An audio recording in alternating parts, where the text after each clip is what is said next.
Iawn, beth sy'n digwydd efo cynllun Tanygrisiau wrth yma? Oce.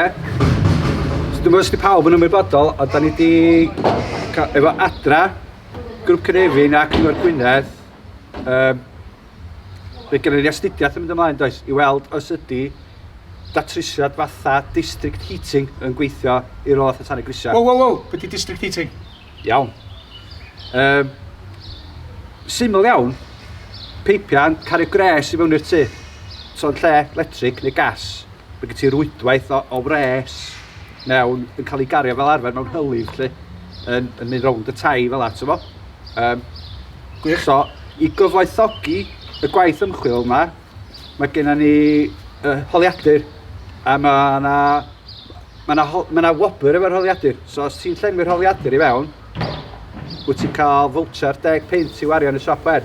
Iawn. A mae'r holiadur yma yn mynd i helpu siapio yr atebion gorau ar gyfer y pentra.